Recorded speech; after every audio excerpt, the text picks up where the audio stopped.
academic, it can be related to family life, right? It can be related to your social interactions. There are a number of scenarios or situations in which like we need counseling, right? Guidance and counseling, इसकी जरूरत आपको बहुत जगहों पर हो सकती है, right? Thank you, ma'am. Anyone else who would like to share?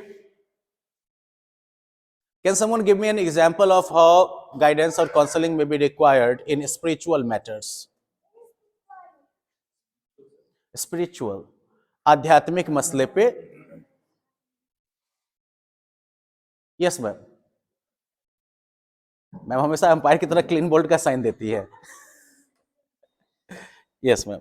Sir हम जैसे अपना घर में चौथन या छठ करते हैं तो बहुत उसमें रीति रिवाज होता है जो हम नए नए हैं, अभी 8-9 साल हुआ है तो बहुत चीज़ भूल जाते हैं, तो उसके लिए मेरी बड़ी सास है बुआ भी लगती है तो उनसे ज़्यादातर पूछ लेते हैं. अच्छा, very nice ma'am, thank you. देखिए, छोटा मोटा जो पूछना होता है, छोटा मोटा जो हेल्प लेना होता है, this is guidance at its most like basic level, right? कि भैया हरिपुर जाना है, कौन सा रास्ता ले ले, that is also guidance, there is no doubt about that, right? लेकिन अगर मान लीजिए कि किसी को हरिपुर जाना है, लेकिन फिर भी जो है आपने रास्ता भी बता दिया, लेकिन फिर भी वो वहीं पर खड़ा है, और उसका क्वेश्चन अब ये है कि हरिपुर जाके क्या करेंगे, है कि नहीं? तो यहां पर जो आप गाइडेंस दीजिएगा अब वो ज्यादा मैटर करेगा, राइट? दूसरा वो ये भी पूछ सकता है कि जाने का फायदा क्या है, जाने का मतलब क्या होता है. हम मान लेते हैं यही हरिपुर है. यानी कि स्पिरिचुअल की जब हम बात करते हैं तो हो गया कि जहां पर जो आपके कोर बिलीफ्स हैं, जैसे आप मानते हैं ना कि हम इंसान हैं, हम स्पेशल हैं, हमें जो है ऊपर वाले का ये आशीर्वाद प्राप्त है, वगैरह वगैरह जो भी होता है, these are your spiritual beliefs. अब कभी अगर आपके मन में जो है ये डाउट पैदा हो गया कि लाइफ है क्या, जीने का मतलब क्या है, पर्पस क्या है, क्यों कर रहे हैं हम लोग ये सब? आध्यात्मिक जो गाइडेंस है वो सबसे ज्यादा देते हैं Pandit ji. Not necessarily sir. देखिए, पंडित जी आपको पूजा करवाते हैं, है कि नहीं? नहीं, अब जैसे सर हमारे गांव में एक हादसा हुआ है कि एक फैमिली में जो है फैमिली मेंबर को जो है दिल्ली में जाके स्नेक काट लिया, बाइट कर लिया, फिर यहाँ पे भी आके सेम वैसा ही ब्लैक स्नेक जो है यहाँ पे भी काट लिया. तो वो जो है पंडित जी वगैरह बोले जो मतलब यहाँ पे हवन करवाइए. अरे बाप रे, मतलब कि this is like really like unlikely but a probability. ठीक है ना? नहीं मैम, देखिए अंधविश्वास कुछ नहीं होता है. This is just you can say probability है. अगर एक सही हो गया तो आप ये मान के चलिएगा कि अगला वाला भी जो है वो 2 बार, जैसे कभी कभी होता है, लूडो खेलते हैं ना, रोल किए 6 आया, फिर से रोल किए 6 आया, कॉन्फिडेंस लेवल आपका बढ़ गया ना, आज तो हमारा बढ़िया दिन है, जितना बार रोल करेंगे जो बोलेंगे वही आएगा. ठीक है, एक आप जब तीसरी बार भी 6 आ जाता है. Point being, like at least like we have seen कि without guidance and counseling all of us would live very incomplete lives. हम सबका जीवन जो है वो बहुत ही एकाकी जीवन, जो वाजपेयी जी बोले थे ना, बहुत ही एकाकी जीवन होगा. और चूंकि हम सब में कहीं ना कहीं किसी न किसी स्तर पर ज्ञान की कमी है, चाहे आध्यात्मिक लेवल हो या फिर जो है वो फाइनेंशियल मैटर हो, करियर से रिलेटेड मैटर हो, जो भी मैटर हो, हम सब कहीं ना कहीं अज्ञान से जरूर भरे हैं. और ऐसे में जो है गाइडेंस और काउंसलिंग ही हमको हेल्प करता है कि जहां हम में कमी है कोई और हमको गाइड करेगा, जहां दूसरे को जरूरत होगी वहां हम अपने तजुर्बे के आधार पर उसे कुछ सजेशन ऑफर करेंगे. And that is how we mutually support each other, that is how we mutually grow, right? And guidance and counseling in this pervasive form ensures that like all of us are leading at least satisfactory lives, somewhat fulfilled life, right? Good lives. I'm not able to lock this. So now we will talk about like approaches to guidance and counseling. Guidance and counseling के different approaches क्या क्या होते हैं. कि counselling जो आप शुरू करिएगा तो किसी भी एक्टिविटी को करने से पहले कुछ फंडामेंटल बिलीफ्स होते हैं कि नहीं होते हैं? आप में से कई टीचर्स जो है उन्होंने बच्चे को उंगली पकड़ के लिखना सिखाया होगा, सिखाया है आपने ना? इसके पीछे का क्या बिलीफ था? कैसे करके हम हाथ पकड़ के लिखवाना शुरू करेंगे, धीरे धीरे बच्चा का हाथ अपने अपने मन से ही जो है घूमने लगेगा, बच्चा लिख लेगा। बहुत सारे बच्चे ऐसे होते हैं ना जिसको लिखना आता है, लिखने देते हैं, लिखता नहीं है, बस हम उसका हाथ पकड़े वैसे रहते हैं, बस हाथ बस पकड़ना है उसको, बच्चा खुद ब खुद लिखता है। खुद ब खुद लिख लेता है, लेकिन आपने हाथ पकड़ा, राइट? तो इसके पीछे बिलीफ तो एक हुआ ना कि हम हाथ पकड़ेंगे तो बच्चा जो है वो लिख सकता है, बच्चे के अंदर ये कैपेसिटी जो है वो है, लेकिन हमको हाथ पकड़ना पड़ेगा। दूसरा एक और अप्रोच होता है जो कई लोग स्विमिंग में अपनाते हैं, उठा के पानी में फेंक देते हैं। उनके पास जो है ये बिलीफ है कि मरता क्या नहीं करता, डूबने लगेगा तो खुद तैर लेगा। That's another approach. एक कोर बिलीफ होता है, उसी बेसिस पर आपका कोई भी एक्शन है। आप किसी आदमी को ऐसे ही जाके 2 थप्पड़ क्यों नहीं मारते हैं, पता है? आपके पीछे, उसके पीछे भी एक आपका बिलीफ है कि हम उसको जो 2 देंगे तो वो हमको 4 दे सकता है। अगर हमको नहीं खाना है तो दूसरे को भी हमको नहीं खिलाना है। All our actions are based on certain assumptions. बिना एजम्पशन के हम कोई काम नहीं कर सकते हैं। हम अज्यूम करते हैं कि इस सिनेरियो में अगर हम ऐसा करेंगे तो इसका ये परिणाम होगा, राइट? अब चूंकि ये जो बेसिक एजम्पशंस हैं, फंडामेंटल एजम्पशंस हैं, वो सब कुछ को जो है कहीं ना कहीं इन्फ्लुएंस करते हैं, तो काउंसलिंग भी जो है वो इसका एक्सेप्शन नहीं है। काउंसलिंग भी जो है वो ऐसे ही डिफरेंट जो है एजम्पशंस पे जो है रिलाई करता है। टोटल जो है 3 मेजर अप्रोचेज है काउंसलिंग के: directive approach, non directive approach and the eclectic approach. Now this is the point where I would like suggest you to actually keep some notes handy, so that like if later on we have Q&A session where I will provide the Q and you will provide the A, you will have this information available to you. तो पहला वाला approach क्या हो गया?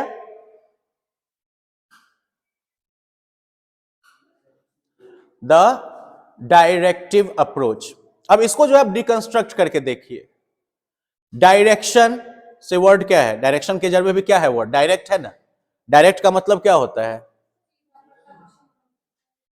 देखिए, एक तो direct का मतलब होता है सीधा या प्रत्यक्ष, लेकिन एज अ वर्ब डायरेक्ट का मतलब क्या होता है? Right? He directed me to handle this situation in this and this way. That is from where you have the word director. Right? Director is someone who directs you to do things. Right? तो directive approach में जो होता है एक ज्यादा active role होता है counsellor का। काउंसलर जो है वो डिफरेंट लेवल ऑफ डायरेक्शंस का यूज करता है काउंसली को एक साउंड सॉल्यूशन तक पहुंचाने में। काउंसलर वो हुआ जो कि काउंसलिंग करता है, जो सलाह देता है, और जिसकी काउंसलिंग की जाती है उसे हम क्या कहते हैं? काउंसली। तो काउंसली को किसी सॉल्यूशन तक पहुंचने में, इस केस में डायरेक्टिव अप्रोच में, जो आपका काउंसलर होता है वो ज्यादा जो है एक्टिवली हेल्प करता है। यहां पर जो है जो अपना एक स्पेशलाइज्ड नॉलेज होता है, एक्सपीरियंस होता है साइंटिफिक डायग्नोसिस वगैरह में और डाटा इंटरप्रिटेशन में, ये सब जो है काउंसली को जो है हेल्प करता है अपने प्रॉब्लम्स का जो है सॉल्यूशन फाइंड करने में। अब यहां पर जो है आपको E.G. विलियमसन का जो है एक थ्योरी दिया हुआ है जो कि इस अप्रोच के प्रोपोनेंट थे। The need for direction by the counselor is inversely proportional to the individual counselee's potentialities for self-regulation. Though the basic responsibility for reaching the solution is primarily with the counselor, as the counseling proceeds, counselees are encouraged more and more to take up increased responsibility for self-direction. This approach presupposes a more personalized relation with the counselee, where the counselor strives to identify psychologically with the counselee so that he or she can be understood better. इतने बड़ी राम कहानी का जो है सीधा मतलब बता देते हैं कि डायरेक्टिव अप्रोच में काउंसलर कितना मेहनत करेगा या काउंसलर को कितना वर्क करना पड़ेगा, वो इस बात पर डिपेंड करता है कि काउंसली जो है वो सेल्फ डायरेक्शन और सेल्फ रेगुलेशन में कितना कैपेबल है। अगर काउंसली जो है वो खुद को काफी बढ़िया से सेल्फ रेगुलेट कर सकता है, तो वहां पर काउंसलर का रोल जो है वो कम होगा। जहां पर उसका जो है सेल्फ रेगुलेशन का एबिलिटी बहुत कम होगा, वहां पर काउंसलर का रोल जो होगा वो बढ़ जाएगा। अब मान लीजिए कि हम किसी को जो है, जैसे कि आज सुबह अभी पहले सेशन में ही हम लोगों ने एक चर्चा की थी कि why counseling is important, and there we made a reference to a mythological story, right? अब वहां पर जो है मैंने एक बार रेफर किया स्टोरी को। अगर मान लीजिए जैसे कि हम लोग का खुद का जब मास्टर का क्लास होता था तो वहां पर टीचर जो है ये स्टोरी नहीं सुनाते थे। रीजन क्या होता था कि all the students already know this story, so he can just like move forward and start discussing it different implications of it, है ना, कि फिलोसॉफिकल इम्प्लीकेशन क्या होगा, different philosophical point of view से क्या इम्प्लीकेशन होगा। तो यहां पर क्या होता है कि आपके पास खुद एक बेस है, आप उसको डायरेक्ट उसको एल्यूड कर सकते हैं, रेफर कर सकते हैं, आपका काम हो गया। लेकिन अगर किसी को ये कहानी पता ही नहीं होगी तब उसको कैसे अप्रोच करना पड़ेगा? तो पहले कहानी बताइए, कहानी के जो है डिफरेंट एस्पेक्ट्स को पहले आप न्यूट्रल वे में समझाइए, उसके बाद उस पर डिफरेंट पॉइंट ऑफ व्यू से आर्ग्यूमेंट जो होगा वो आप तैयार करिएगा। तो इसी तरीके से काउंसलिंग में भी जो है, अगर स्टूडेंट या फिर कह सकते हैं काउंसलिंग का अगर सेल्फ रेगुलेशन का कैपेसिटी ठीक ठाक है तो एज ए काउंसलर आपकी मेहनत कम, अगर वो कैपेसिटी ठीक ठाक नहीं है तो आपका काम ज्यादा। डायरेक्टिव काउंसलिंग के टोटल 6 स्टेजेस हैं, you can actually jot it down. पहला स्टेज होता है एनालिसिस, कि जो भी आपका काउंसली है उससे रिलेटेड आपको जो है डाइवर्स रेंज ऑफ डेटा पहले चाहिए होगा। अब जैसे मान लीजिए कि आज एक छोटा सा रोल प्ले हम लोगों ने पहले सेशन में किया था जहां पर कि मिश्रा सर और अमन सर के बीच में जो है बात हो रही थी, where he needed some sort of like counselling, right. अब यहां पर क्या हो रहा था कि सेल्फ रिपोर्टेड डेटा था, लेकिन सर ने इसके अलावा कुछ और बैकग्राउंड डेटा को भी रेफर किया था कि you have not been doing your work properly or you have not been coming to school regularly, कुछ इस तरह के डेटा को भी जो है सर ने रेफर किया था, right? Now similarly a counselor will always have access to a wider range of data.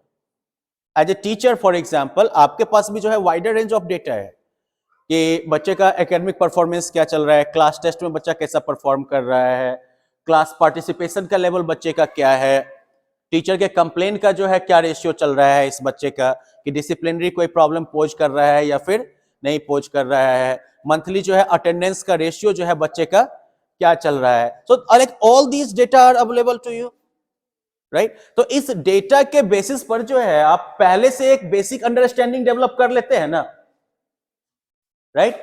तो इससे क्या हो जाता है, अगर मान लीजिए कि उसको और कोई इंफॉर्मेशन चाहिए, मान लीजिए आपको जो है कुछ और जो है टेस्ट करना है, फॉर एग्जांपल आपको जो है स्टूडेंट का जो है इमोशनल क्वोशिएंट जो है वो चेक करना है, हो सकता है कि बच्चा जो है वो उसका इमोशनल जो एबिलिटी है वो डिफरेंट हो, इस वजह से उसे कुछ प्रॉब्लम आ रही हो, बच्चे का जो है हो सकता है कि आईक्यू लेवल अलग लेवल पर काम कर रहा हो।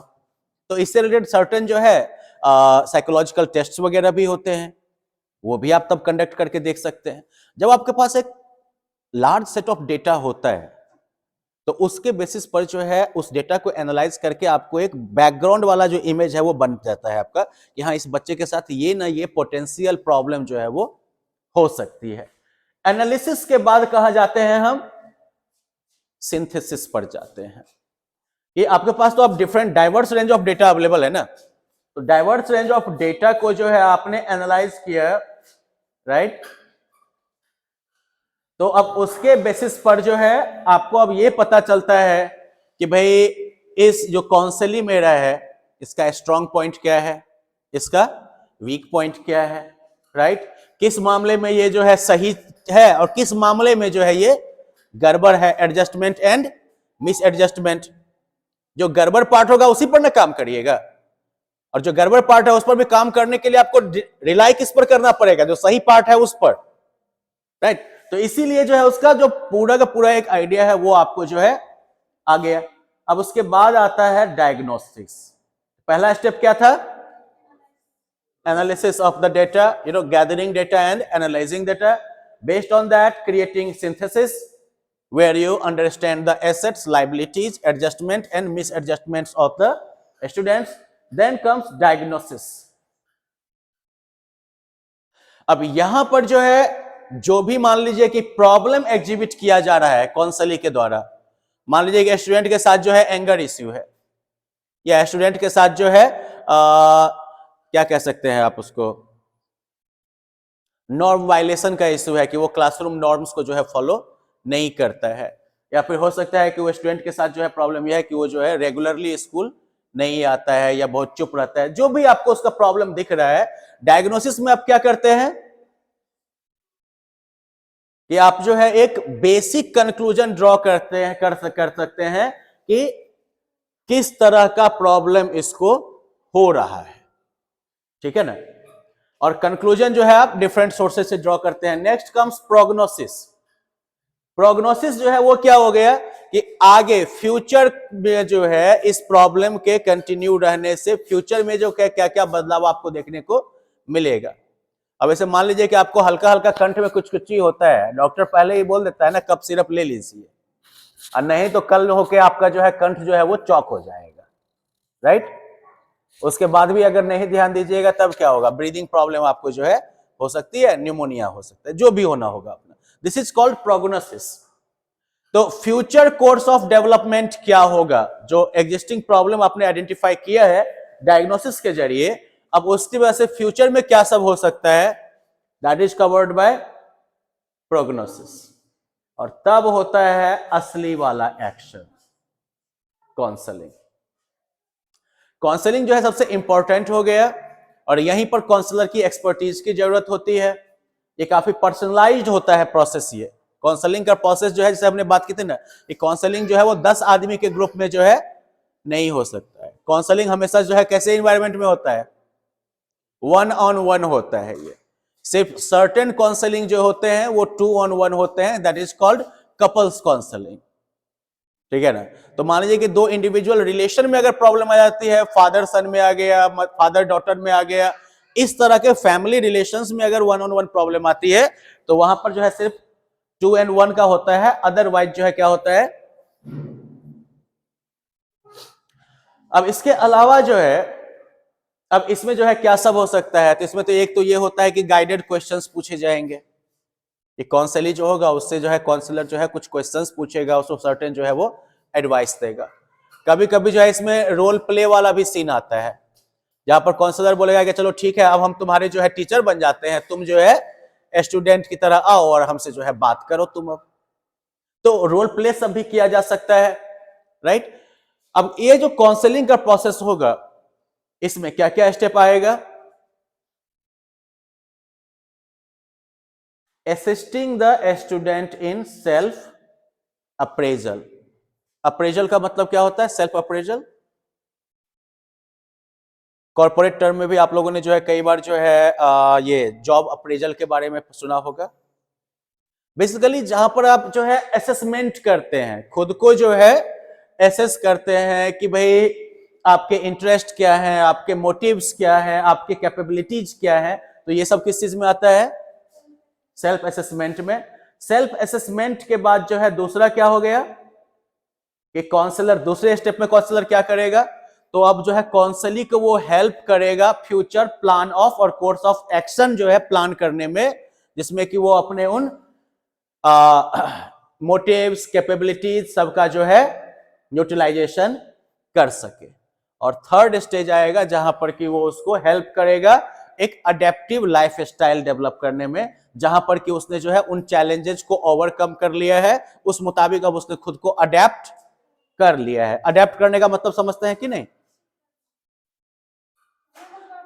यस, उस परिस्थिति में। क्योंकि देखिए एक्सटर्नल इन्वायरमेंट को आप कंट्रोल कर सकते हैं क्या, एक्सटर्नल इन्वायरमेंट को कंट्रोल करना हमारा काम नहीं है, या हमारी कैपेसिटी हमेशा नहीं होती है। तो हम किसको कंट्रोल कर सकते हैं, इंटरनल इन्वायरमेंट को। तो इंटरनल इन्वायरमेंट में जो चेंज हम करते हैं, this is called adaptation, right. External environment में चेंजेस के अगेंस्ट जो हम खुद को एडजस्ट करने के लिए चेंज करते हैं, दैट इज कॉल्ड अडेप्टेशन। तो 3 स्टेप क्या क्या हो गया काउंसलिंग का, पहला सेल्फ अप्रेजल, दूसरा course of action based on self appraisal, and तीसरा establishing an adaptive life style.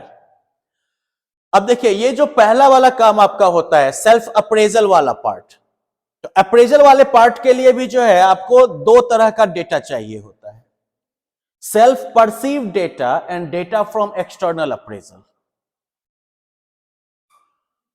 अब आप में से किसी को भी या हम में से किसी को भी अगर खुद को इवेलुएट करने के लिए कहा जाता है तो हम खुद का इवेलुएशन तो करते हैं, लेकिन वो इवेलुएशन 100% एक्यूरेट है इसकी तो गारंटी नहीं है ना, राइट? तो इसीलिए दो सोर्सेज ऑफ डेटा क्यों यूज किए जाते हैं, एक तो हो गया सेल्फ परसीव्ड और दूसरा हो गया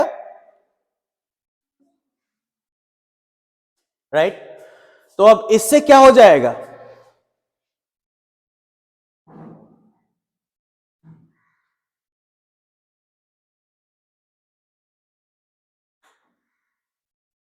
दो सोर्सेज से डाटा लेने का क्या फायदा होगा? अमन सर चलिए आप ही मेहनत, चलिए अबरार सर आप ही तब उठ गए तो आप ही मेहनत करिए कि दो सोर्सेज से जो सेल्फ इवेल्युएशन वाला डेटा होगा वो सेल्फ परसीव्ड डेटा, और एक्सटर्नल अप्रेजल से जो है ऑब्टेन किया गया डेटा, ये दोनों डेटा क्यों होना चाहिए वहां पर?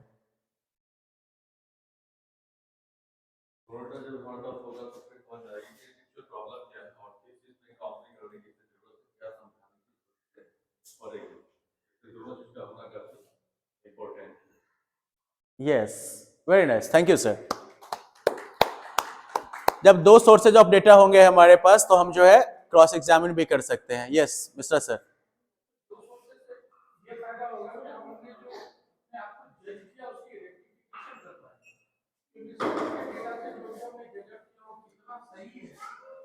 यस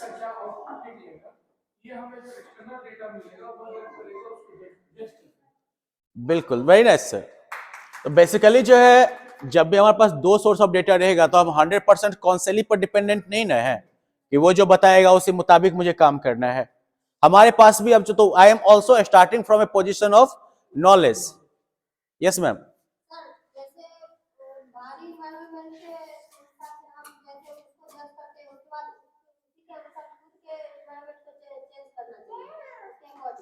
यस मैम,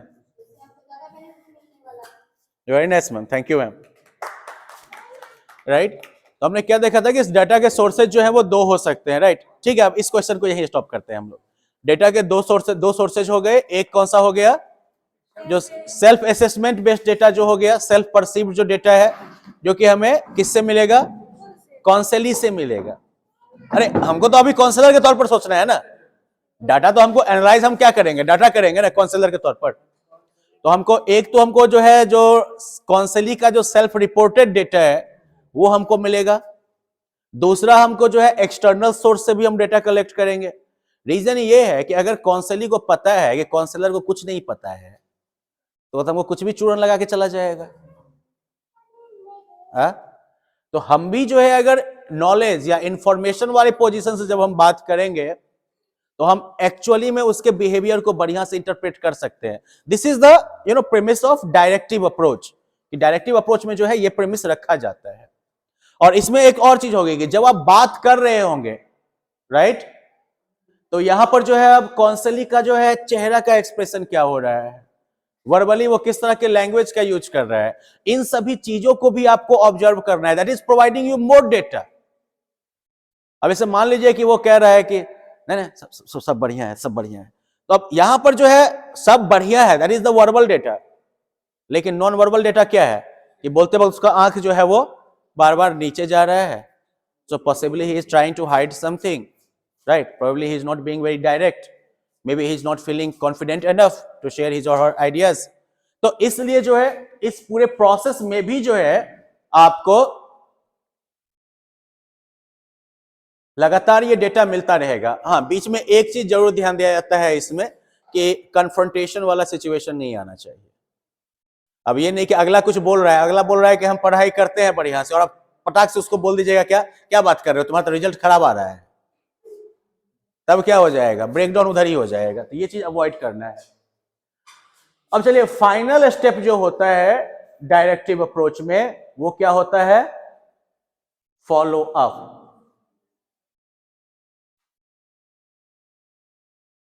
कि मान लीजिए कि आपके पास जो है कोई बच्चा आया काउंसलिंग के लिए, आपने उसकी काउंसलिंग कर दी, हो सकता है कि बच्चे में जो है बदलाव जो है वो आपको दिखने लगा हो, लेकिन उसके बाद जो है आपको फॉलो अप भी करना होगा। 10-15 दिन, महीना भर, 2 महीना पर आप ड्यूरेशन धीरे धीरे बढ़ा सकते हैं, लेकिन फॉलो अप करके आप एक चीज इंश्योर करिएगा कि जो भी प्रयास आपने किया उसका रिजल्ट जो है वो अभी भी है कि नहीं है। अब मान लीजिए कोई बच्चा है, पढ़ने में मन नहीं लगता है, आपके काउंसलिंग के बाद जो है वो फिर से पढ़ाई पर ध्यान देना जो है वो शुरू कर दिया है, आपको लगा कि चलो भाई हमारा एक और सक्सेसफुल जो है केस खत्म हो गया, आपने उसकी तरफ ध्यान देना बंद कर दिया। हो सकता है कि आपके कही गई बातों का जो है असर 15 दिन रहा हो और फिर धीरे धीरे जो है वो खत्म हो गया हो। तो अब ऐसे में आपका पूरा का पूरा जो काउंसलिंग का मेहनत था, वो मेहनत क्या हुआ? काम आया या बेकार चला गया? तो इसलिए जो है follow up is very important in this case. अब चलिए डायरेक्टिव के बाद दूसरा, नाम में ही जाहिर है, नॉन डायरेक्टिव काउंसलिंग। इस काउंसलिंग में क्या होगा? डायरेक्टिव वाले में क्या था? काउंसलर जो है वो डायरेक्शन दे रहा था, अकॉर्डिंग जो है काउंसली जो है वो रिस्पॉन्ड कर रहा था। इस केस में क्या होगा? The counselor provides an atmosphere in which the client can fully explore his or her own thoughts and feelings freely without any fear or pressure. Thus, by making the counselee understand his or her potentialities, the counselor acts as a catalytic agent. So here the source of data is the client himself, herself, and the responsibility for change rests with the counselee rather than the counsellor. तो directive वाले में किसका था काफी active role? Counsellor का था। Non directive में जो है, और दूसरा क्या था? Data of source of data क्या था? काउंसली भी था और इसके अलावा एक्सटर्नल सोर्सेज भी थे। नॉन डायरेक्टिव में आपको कोई बैकग्राउंड इंफॉर्मेशन की जरूरत नहीं है, आपको बस उसी डेटा से काम करना है जो डेटा किससे मिला है? काउंसली से मिला है। जितना वो बोलेगा उतना ही हम सुनेंगे, और हमारा काम ये होगा कि बिल्कुल एक नॉन जजमेंटल इन्वायरमेंट में उसे हम खुद को एक्सप्लोर करने में हेल्प करें। In like a non directive वाला अप्रोच, जो काउंसलर होता है वो बस बीच में छोटे मोटे क्वेश्चंस केवल पूछ सकता है कि अच्छा तब तुमको कैसा फील होता है। Yes of course, see like whichever method you are using, none of them are foolproof. Okay? इसलिए हम लोग डिफरेंट मेथड्स की बात कर रहे हैं कि कभी हो सकता है कि डायरेक्टिव बेहतर काम करे, कभी हो सकता है कि, अब इसे मान लीजिए कि हो सकता है कि हम डायरेक्टिव मेथड का यूज कर रहे हैं और स्टूडेंट को ये फील हो जाए कि सर हमको जज कर रहे हैं। बात समझे कि नहीं? बच्चा बोल रहा है कि भाई तुम बहुत बढ़िया, हम बहुत मेहनत कर रहे हैं, और सामने में हम डेटा ये रख दें कि well but you have not been performing well in exam, तो बच्चे के दिमाग में ये आ सकता है कि सर हमको झूठा बोल रहे हैं। हो सकता है काउंसलिंग वहीं से हमारा ऑफ ट्रैक चला जाए। इस वाले में ऑफ कोर्स ये लिमिटेशन हो सकती है कि सेल्फ रिपोर्टिंग जो होगा वो खुद ऑनेस्ट ना हो। सेल्फ रिपोर्टिंग इस तरीके से किया गया हो कि जो सर को सुनने में अच्छा लगे, अब बढ़िया डायग्नोसिस हमारा जो है उसमें निकल के आए। देखिए ये सारे रिस्क हमेशा होते हैं। So when we are talking about these different approaches, इसका ये मतलब नहीं है कि हम एक ही अप्रोच हमेशा समझते हैं क्या यूज करेंगे। अरे अप्रोच ना आप एक ही यूज कर रहे हैं, जानते तो आप बाकी अप्रोच भी हैं, राइट? तो उसका भी कुछ प्रिंसिपल आप जो है दिमाग में रख सकते हैं। तो इस तरह के अप्रोच का सेंट्रल हाइपोथेसिस या सेंट्रल जो है बिलीफ वो क्या है? The individual has within herself the capacity latent, if not evident, to understand those aspects of herself or his or her life which are causing her dissatisfaction, anxiety or pain, and the capacity and the tendency to reorganize herself or her relationship to life in the direction of self-actualization and maturity in such a way as to bring a greater degree of internal comfort. मोटा मोटी इस पूरे idea को अगर हम summarise करके देखें तो इस अप्रोच का सेंट्रल हाइपोथेसिस ये है कि हर एक आदमी के अंदर ये क्षमता होती है कि वो अपने परेशानी की वजह को समझ सके और उस परेशानी को या उस प्रॉब्लम को दूर करने का रास्ता भी खुद के अंदर वो डेवलप कर सके, ताकि वो अपना पूर्ण जीवन जो है वो व्यतीत कर सके, वो सेल्फ एक्चुअलाइजेशन के स्टेज तक जो है पहुंच सके। सेल्फ एक्चुअलाइजेशन का मतलब समझते हैं? सेल्फ एक्चुअलाइजेशन क्या होता है समझते हैं कि नहीं? नहीं, आत्म मंथन तो हो गया जहां पर हम सेल्फ रिफ्लेक्शन करते हैं, जहां पर हम खुद के बारे में क्वेश्चन करते हैं। सेल्फ एक्चुअलाइजेशन तब मिलती है, या सेल्फ एक्चुअलाइजेशन जो है वो स्टेज है जहां पर हमको लगता है कि हमारे इस काम से या इस मोमेंट में हमारा जीवन जो है वो सार्थक हो रहा है। जॉब में भी कभी कभी होता है ना कि कोई मान लीजिए कि कारपेंटर है और उसको ये लगता है कि जब वो लकड़ी का बढ़िया बढ़िया सामान खुद से डिजाइन करके तैयार करता है तो उसको लगता है कि नहीं, मेरा जीवन जो है वो सार्थक। सर देखिए, सेल्फ सेटिस्फैक्शन इज समवेयर के, चलिए आप जॉब कर रहे हैं और जॉब में जो है आपको क्या चाहिए?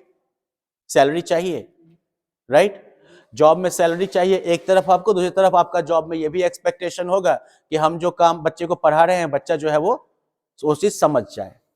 तो जब आपको आपके मन के मुताबिक सैलरी मिली तो आपको क्या हुआ? पैसा के मामले में आपको सेल्फ सेटिस्फेक्शन मिल गया। पढ़ा रहे हैं जहां पर आप पढ़ाने में बच्चा आपकी बात को समझ गया, आपको वहां पर जो है उस चीज से सेटिस्फेक्शन मिला ना। लेकिन इस सब के बीच में ये भी तो हो सकता है कि ओरिजिनली आप टीचर बनना ही नहीं चाहते हैं। ओरिजिनली तो आपका मन है सिंगर बनने का, लेकिन सिंगर वाला काम नहीं चल पाया ढंग से, तो हम क्या बन गए?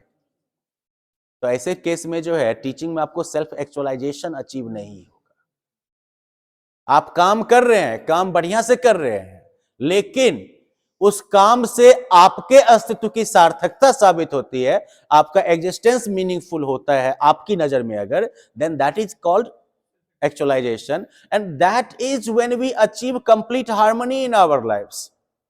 कि हम जो करना चाहते हैं, हम जो कर रहे हैं और जो हम अचीव कर पा रहे हैं, ये सब अगर एक सिंक में होता है, that is when we achieve this actualisation. So और जैसे ही आप सेल्फ एक्चुअलाइजेशन हासिल कर लीजिएगा तो इसका परिणाम क्या हो जाता है? आपका जीवन शांतिपूर्ण हो जाएगा। तो जो भी आप बोल रहे हैं ना, क्या कहते हैं उसको, लोगों को क्या नहीं मिलता है? शांति नहीं, पीस एंड ट्रैंक्विलिटी, राइट? तो वो पीस एंड ट्रैंक्विलिटी जो है वो तब आपको अचीव हो जाएगी। अब ये सेल्फ एक्चुअलाइजेशन की जो कैपेसिटी है, लेटेंट कैपेसिटी, इसको कैसे रियलाइज किया जाएगा? तो जब थेरेपिस्ट ऐसा साइकोलॉजिकल क्लाइमेट जो है तैयार करे जहां पर कि एक जेन्युइन एक्सेप्टेंस वाला माहौल हो, ओके? और साथ ही साथ जो है एक जेन्युइन उसको जो है एफर्ट दिखे काउंसलर की तरफ से कि नहीं, वो मुझे जो है समझने की कोशिश कर रहे हैं। तो ये जब माहौल मिलेगा तभी जो है ये कैपेसिटी, जो लेटेंट कैपेसिटी है खुद को समझने की, खुद के परेशानी को समझने की और उन परेशानी से जूझ के जो है सेल्फ एक्चुअलाइजेशन तक जाने की जो कैपेसिटी है, वो कैपेसिटी जो है कैसे एनवायरनमेंट में हासिल होगी? जहां पर कि एक बिल्कुल नॉन जजमेंटल एनवायरनमेंट हो, जहां पर कि एम्पैथी बेस्ड एनवायरनमेंट हो, जहां पर कि काउंसलर जो होगा या थेरेपिस्ट जो होगा वो बिल्कुल सेंसिटिव रहेगा towards the like existing feelings and communication of the client, right? वो एम्पैथेटिक तरीके से जो है उसके साथ डील करेगा। अब देखिए, कई बार हम लोगों के केस में होता है, मैं भी ये गलती कई बार करता हूं कि बच्चे आते हैं, कोई बात बताते हैं और हम उसको सीधा जो है अपना एग्जांपल लेते हैं। अरे बाबू, तुमको ज्यादा तकलीफ हो रही है, तुम्हारी उम्र में थे ना तो पैदल जाते थे सिंघिया पढ़ने के लिए। होता है कि नहीं होता है? खास करके जब यंग एज के बच्चे क्वेश्चन करने के लिए आते हैं, तब अपना यंग एज वाला कहानी उसके ऊपर जो है वो थोप देते हैं। अब बच्चे का जो स्टोरी है वो वहीं पर पॉज हो जाएगा। रीजन ये है कि अगर वो बच्चा उस एज में पैदा हुआ होता तो शायद वो भी वैसा ही करता है, लेकिन वो एज तो अब रहा नहीं ना। आपने मान लीजिए कि साइकिल देखी नहीं थी तो आप पैदल ही ना जाने का सोचिएगा। वो पैदा होते ही मोटरसाइकिल देख रहा है तो वो मोटरसाइकिल का सोच सकता है, राइट? तो एज ए काउंसलर हमारा इस वाले नॉन डायरेक्टिव वाले में हमारा क्या अप्रोच होगा, या कब कोई जो है किस एनवायरनमेंट में कोई जो है अपने उस कैपेसिटी को डेमोन्स्ट्रेट कर पाएगा, जब हम एक बिल्कुल non judgmental, sensitive, empathetic environment उसको प्रोवाइड कर सके कि हाँ बाबू हम समझ सकते हैं कि तुमको कैसा महसूस हो रहा है कि नहीं। तो उस लेवल पर जब आप रिलेट कर पाइएगा, only then. Non directive approach में फर्दर यह हाइपोथेसिस दी जाती है कि अगर ऐसा एनवायरनमेंट बच्चे को मिले या किसी भी काउंसली को मिले अगर, तो थोड़ी समय के बाद जो है वो खुद ब खुद जो है खुद को रीऑर्गेनाइज कर लेता है। अब ये वाला देखिए नॉन डायरेक्टिव वाला अप्रोच जो है, आप लोग कहोगे कि सर केवल थ्योरी बता रहे हैं। आप सब एक्चुअली नॉन डायरेक्टिव अप्रोच जो है वो लाइफ में प्रैक्टिकल कर चुके हैं। कैसे किए हैं, कोई बता सकते हैं? नहीं, मुफ्त का ज्ञान वाला नहीं है, वो नॉन डायरेक्टिव नहीं हुआ। कभी ऐसा हुआ है कि आप अपने किसी दोस्त के पास जाते हैं, बड़ा परेशान है, आधा घंटा जो है बोल लेते हैं एकदम से, और वो दोस्त जो है केवल बैठा चुपता सुनता रहता है। सही बात है दोस्त, समझ सकते हैं। कुछ नहीं करता है वो, आपको ये लेक्चर नहीं देता है कि दोस्त जीवन की यही रीत है, हार के बाद जीत है, ऐसा कुछ भाषण नहीं देगा वो, है कि नहीं? Yes ma'am.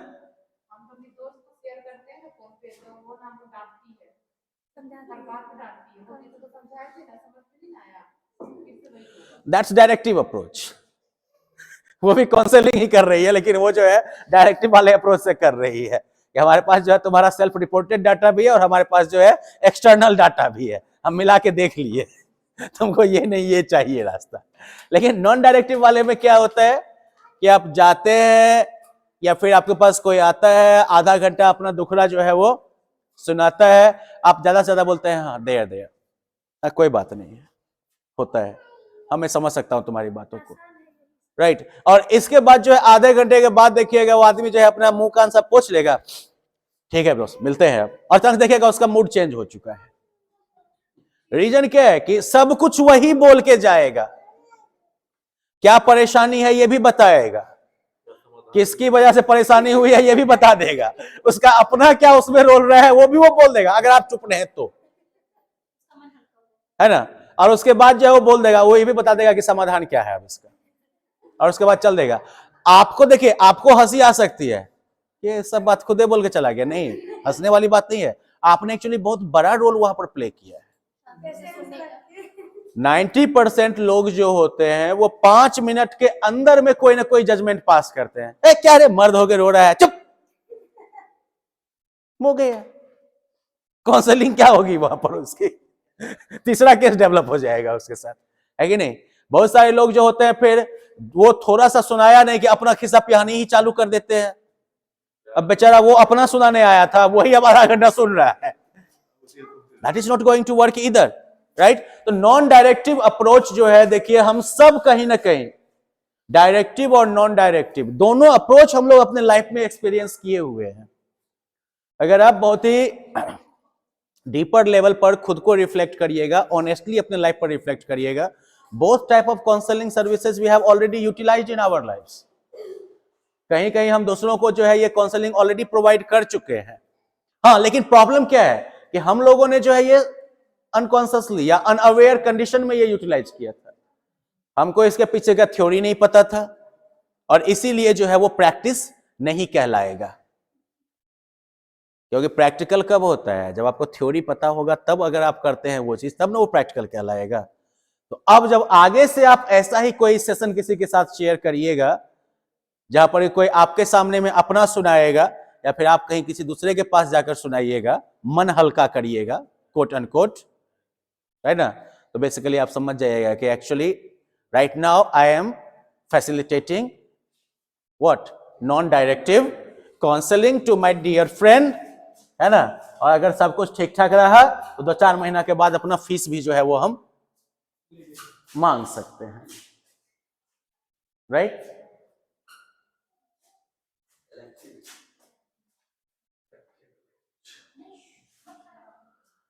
अब एक्लेक्टिक का मतलब ही क्या होता है? देखिए, डायरेक्टिव अगर हुआ तो वहां पर भी जो है आप एक पर्टिकुलर थ्योरेटिकल फ्रेमवर्क में बंधे हुए हैं, नॉन डायरेक्टिव हुआ तो वहां पर भी आप एक जो है फ्रेम में बंधे हुए हैं। एक्लेक्टिक वाला क्या हो गया, उसको जो मन में सही लगेगा वही करेगा, बात समझे। उसके पास जो है नॉन डायरेक्शनल अप्रोच वाले भी टूल्स अवेलेबल हैं और उसके पास जो है डायरेक्शनल वाले टूल्स भी अवेलेबल हैं। जब जो सही लगेगा वो यूज करेगा। This is the slide inch वाला स्टाइल। हर 5 मिनट में सर सॉरी मैम,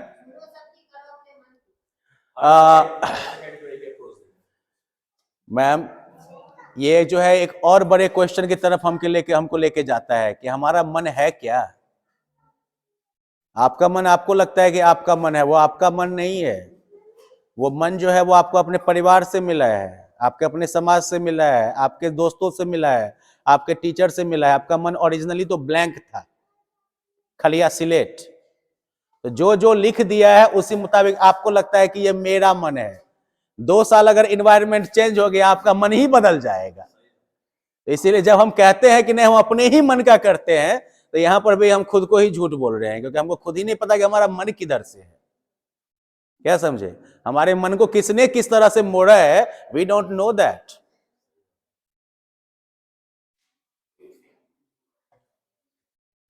तो एक्लेक्टिक अप्रोच जो होता है इसमें क्या होता है, तो कोई जो है स्पेसिफिक थियोरेटिकल एलिजियंस नहीं होता है, राइट। तो बेसिकली काउंसलर को ये लगेगा कि पर्टिकुलर काउंसली के लिए कौन सा अप्रोच सही हो सकता है, उस मुताबिक जो है वो डिफरेंट एलिमेंट्स को पिक करता है, डिफरेंट को जो है वो ड्रॉप करता है, राइट। और एफसी थॉर्न के मुताबिक एक्लेक्टिसिज्म जो है ये सबसे ज्यादा प्रैक्टिकेबल है और एप्ट अप्रोच है काउंसलिंग का, क्योंकि कोई भी 2 आदमी जो है, या कह सकते हैं कि एक जैसे जो है, कोई भी 2 आदमी जो है वो इस तरह के अंडरस्टैंडिंग पर नहीं आ सकता है। कोई भी 2 आदमी इतना कैपेबल नहीं हो सकता है कि वो एक पर्टिकुलर थ्योरी के अंदर ही सारा काम कर ले।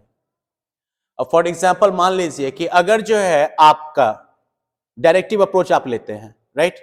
तो डायरेक्टिव अप्रोच में हमने क्या बात की थी, क्या होता है सिनेरियो,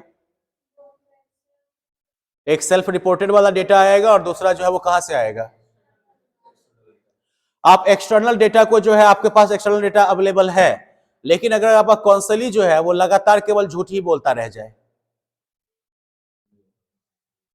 क्योंकि उसको लग रहा है कि आप जज कर रहे हैं, आप एक्टिवली उसके सोच को जो है दूसरे डायरेक्शन में मोड़ने का प्रयास कर रहे हैं, तो वो भी जो है दिमाग में ठान के आया है कि आज इसको हम इतना न घुमा देंगे ना कि हमको डायरेक्शन देना ही जो है भूल जाएगा, इससे खुद का कंपास फेल हो जाएगा, काम नहीं करेगा सिस्टम वो। दूसरी तरफ नॉन डायरेक्शनल वाले में क्या प्रॉब्लम आ सकती है, आपको कहीं ऐसा क्लाइंट मिल जाए जो बहुत बड़ा कहानीबाज हो, तो पता चलेगा कि वो आपको दिन भर जो है किस्सा सुनाता रह गया और आप जो है किस्सा सुनते हुए जो है वो रह गए, क्योंकि वो जो है ठीक होने का प्रयास ही नहीं कर रहा है, उसको जेन्युइनली वो अपना प्रॉब्लम आपको बता ही नहीं रहा है। So that's why like we always have this thing। तो यहां पर एक टर्म आता है फिर एक्लेक्टिक व्यू को जो है थॉर्न ने इंटीग्रेटेड साइकोलॉजी टर्म का जो है यूज करके जो है इसको एक नई थ्योरी उसने प्रेजेंट की, जो कि इस एक्लेक्टिक अप्रोच को जो है प्रेजेंट करता है। तो इसका जो है थ्योरेटिकल क्या है postulates, all psychological conditions are examples of disorders of, focus on, disorders of integrations, and the goal of psychological counseling is to strengthen this integrative process, thus fostering high levels of self actualizations. So he uses the phrase here, disorders of integration। Disorder of integration क्या हो सकता है यहां पर, कभी आप लोग जो है बहुत सारी फिल्मों में जो है ये डायलॉग सुनने को मिलता है कि मैं दिल की नहीं अपने दिमाग की सुनता हूं। पहली बात यह है कि ना तो आपका दिल बोलता है ना आपका दिमाग बोलता है।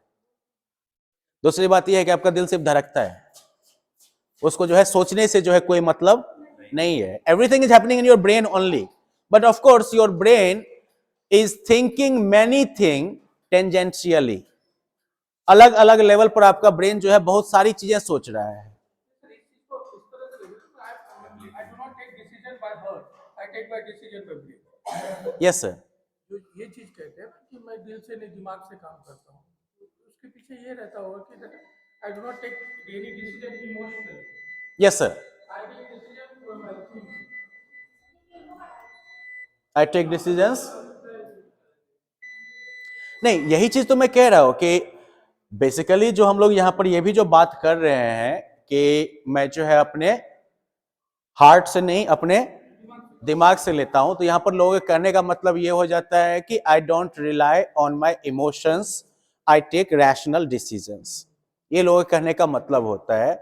लेकिन मैं ये कह रहा हूं कि your emotions are not a product of your heart. आपका हार्ट जो है वो इमोशंस नहीं प्रोड्यूस करता है, इमोशंस भी आपके ब्रेन से ही ओरिजिनेट हो रहा है, समझे कि नहीं। और दूसरी बात यह है कि हाँ, ये होता है कि आपका ब्रेन जो है वो साइमल्टेनियसली डिफरेंट लेवल्स पर सोच रहा है, डिफरेंट लेवल्स पर फंक्शन कर रहा है। एक ही समय में आपका ब्रेन जो है वो इमोशनल वाला आर्ग्यूमेंट भी डाल रहा है, उसी समय में आपका ब्रेन जो है वो लॉजिकल क्या होना चाहिए वो भी बता रहा है। अब ये आपका जो है ब्रेन ही जो है फिर आपका वो दोनों पक्ष के बीच में जो है तौल भी रहा है कि हमको कौन सा सुनना चाहिए। और तब जब वो ऐसा डिसीजन लेता है जो कि उसको अच्छा नहीं लगता है लेकिन उसको जरूरी लगता है। Yes ma'am. सर, जैसे कोई इंसान होता है जिसका हार्ट ट्रांसफर होता है, यस मैम। तो जैसे जिस इंसान का उसको हार्ट लगाया जाता है, तो कभी कभी उसका मतलब ज्यादातर नेचर इसमें आ जाता है कि वो अगर कुकिंग में एक्सपर्ट था, उसको अगर कुकिंग नहीं आता है तो मतलब बहुत चीज इसमें डिफरेंस हो जाता है, इसका नेचर चेंज किस मूवी में देखा था आपने? चाइनीज ड्रामा में देखते मैंने पहला क्वेश्चन इसीलिए पूछा मैंने।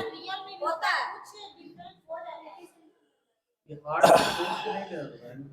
देखिए मैम, पर्सनालिटी आपकी चेंज हो सकती है और वो पर्सनालिटी आपकी चेंज इसलिए नहीं हुई क्योंकि किस आदमी का हार्ट आपको लगा है। वो पर्सनालिटी इसलिए चेंज हो सकती है क्योंकि आपका हार्ट ट्रांसप्लांट हुआ है।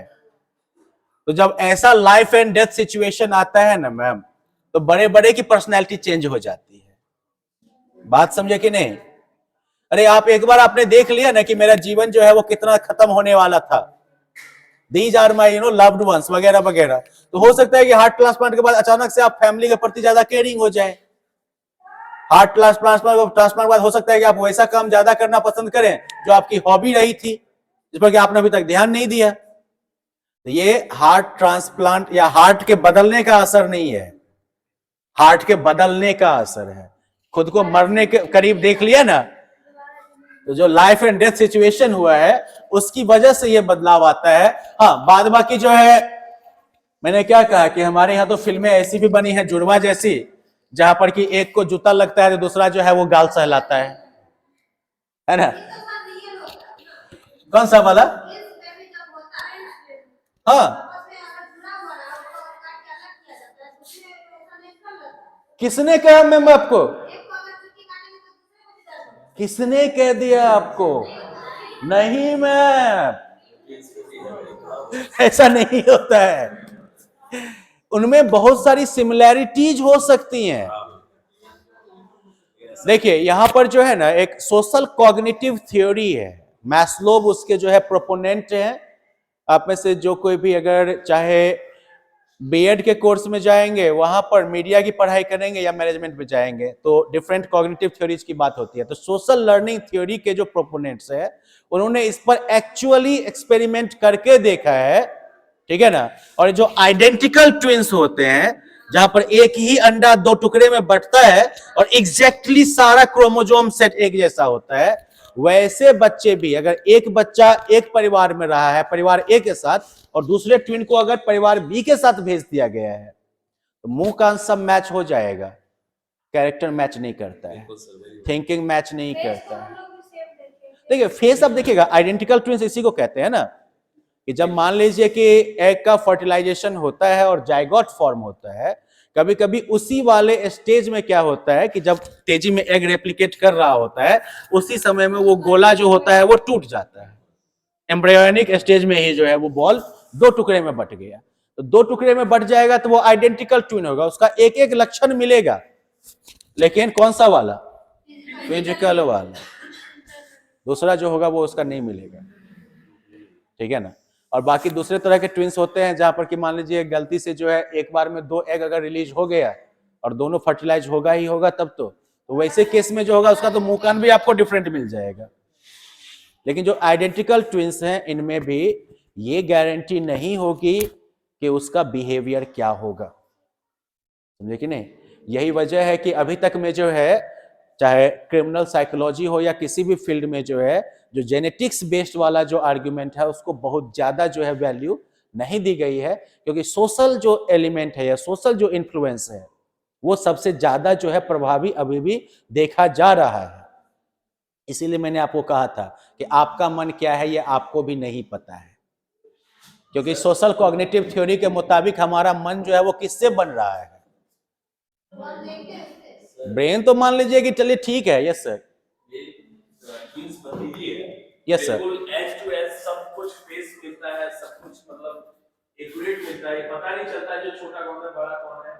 यस सर, और मतलब फिर भी जो है उनमें जो है सिमिलरिटी जरूर है, लेकिन उसका जो है थिंकिंग अलग है। Yes sir. तो चलिए हम लोगों ने जो है डिस्कशन कहीं और से शुरू किया था और ये मुद्दा कहीं और चला गया, तो let's come back to the like मुद्दा एट हैंड। कि कई बार ऐसा होता है कि we are caught up in a conflicting situation. कभी भी आपके लाइफ में क्राइसिस तभी पैदा होगा जब आपके पास जो है more than one choice of action है और आप उसके बीच में खुद से डिसाइड नहीं कर पा रहे हैं, which means that you are facing disorder of integration. You are not thinking as a whole, you are thinking in different parts, जिसके बीच में अब कॉन्फ्लिक्ट जो है वो